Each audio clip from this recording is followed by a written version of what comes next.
खुलुमबाय स्टुडिअ दं आङो राकेश रामसियारि। बर' सावथुन मुलुगाव खामानि मावग्राफोरनि थाखाय गोजोनथाव खौरां। बर' सावथुन मुलुगनि थाखाय सोरांनि लामा लानानै होफैदों बिटिआरनि खुंगिरि प्रमद बर'आ। बिटिआरनि गाहाय मावफुं सोद्रोमा प्रमद बर'आ मोनसे गोजोनथाव खौरां फोसावदों। बे गोजोनथाव खौराङा बेनोदि फैगौ 6थि बड' फिल्म एवार्ड सेरेमनिखौ दिल्लीयाव खुंफुंजागोन। दिल्लीयाव 6थि बड' फिल्म एवार्ड सेरेमनिखौ खुंनो थाखाय बिटिआर सरकारा 1 कौटि रां बाहायगोन।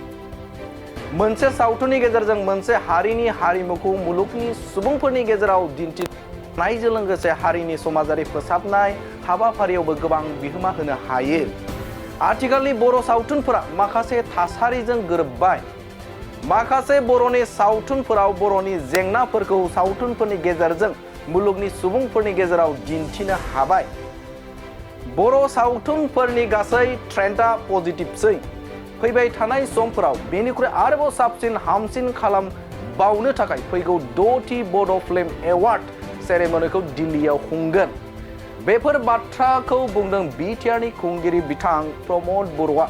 नंगौ, बेफोर बाथ्राखौ बिटिआर सिएम प्रमद बर'आ 5थि फिल्म एवार्ड सेरेमनि हाबाफारियाव बाहागो लानानै खौरांगिरिफोरनि सिगाङाव बे बाथ्राखौ बुंथियो।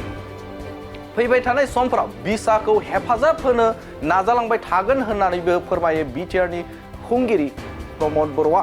मख'जाथावदि बिसानि 5थि बड' फिल्म एवार्ड सेरेमनि खुंजानाय गासै बान्थाफोरखौ बिटिआर सोरखारनिफ्राय होनाय जादों होननानै बिथाङा बुंथिबावो। बे समाव बिटिआरनि खुंगिरि प्रमद बर'आ मा बाथ्रा बुंबावदों नोंथांमोननि गेजेराव बे समाव बड'लेण्ड बुब्लिया होनि। देग्लाय 5थि जि फिल्म एवार्ड बेवहाय बिलाइनाय हाबाफारि लादों बङाइगाव रिफाइनारिनि अडिट'रियामाव। बेयाव बाहागो लानानै जोबोद गोजोननाय मोन्दों। गमामायैनो जोंनि सावथुन मुलुगा एबा बर' माहारिनि जि सावथुन बरननाय जि जोंनि हाबाफारि बेयो जोबोद जौगाबाय। जाय बिथांमोना बेवहाय नांथाबनानै दङ बिथांमोननो आङो रोजा रोजा साबायखर बावदों। मानोना मोनसे हारि जौगानायनि जि सिनायथि बेवहाय गुबुन गुबुन बिथिंफोरखौ नायनानै जायो। आरो दायो मुलुगाव जि डिजिटेल आरो टेक्न'लजिनि जि जुग बेवहाय जोबोद मोजां मोजां फिल्म गुबुन गुबुन माहारिफ्रा बरननो हमदों। दा बेबायदि समाव जोंनि माखासे फावखुंगुर प्रडिउसार बिथांमोनाबो फासयनानै थायाखै। जोङो दायो जेखौ नुनो मोनबाय जोबोद क्वालिटिनि फिल्मखौ बर' रावजोंबो बरननो हाबाय। दा बिनि थाखायनो आङो जाय बिथांमोना फिल्म बरननाय हाबाफारियाव बाहागो लादों एबा बेखौ मावगासिनो दङ बिथांमोननो आं साबायखर बावो। आरो देग्लाय गिबि खेबाव बिथांमोना 4 गेदेमानि मुङाव जाय बिथांमोना बर' फिल्मनि मुलुगाव गोबां बिहोमा होलांबाय बिथांनि मुङाव एवार्ड होदों। आरो बे एवार्डआव माखासे best actor male, best actor female, best producer आरो बेस्ट फिल्म बिथांमोना एवार्ड होदों।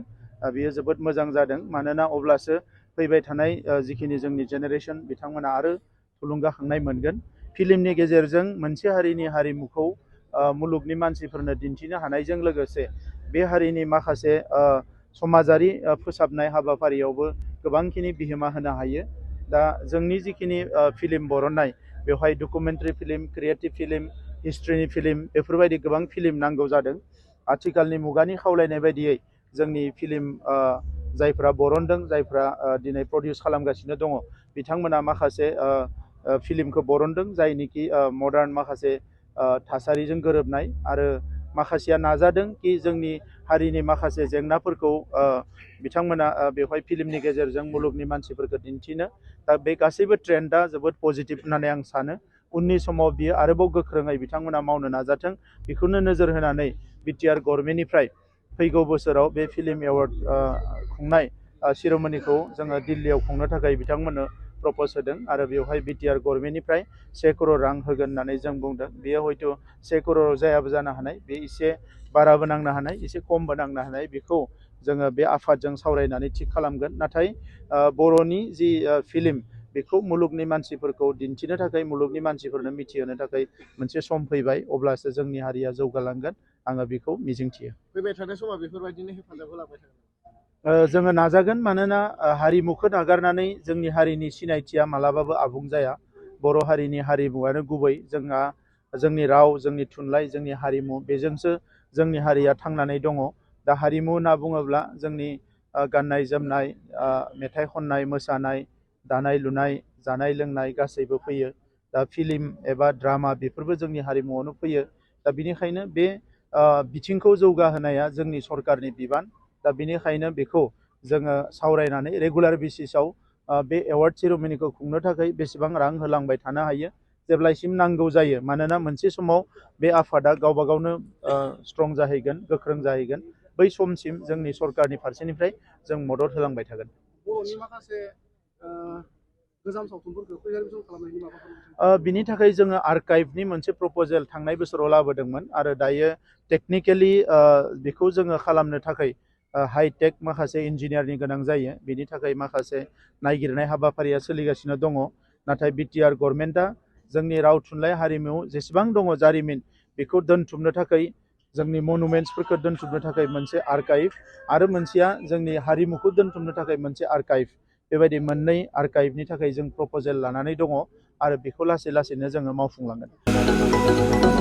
क'क्राझार सहरनि साखाथि थिथागुरियाव थानाय मानास पाब्लिक स्कुला 2024-25 सोलोंथाइ बोसोरनि गोदान मुं थिसननाया सोलिगासिनो।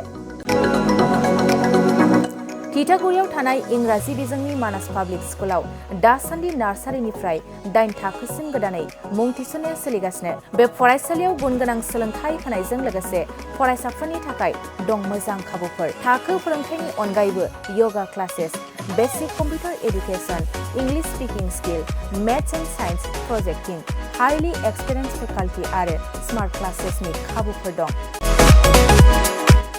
बेजों लोगोसेनो बे फरायसालियाव हौवासा आरो हिन्जावसानि थाखाय आलादा हस्टेलबो दं। गोसो गोनां बिजाथिफ्रा थिथागुरिनि मानास पाब्लिक स्कुलाव मुं थिसनोब्ला नैबे जानबुं नम्बर 6000853288 6000489621 9101008849 कल खालामनानै सुलाद लानो हागोन।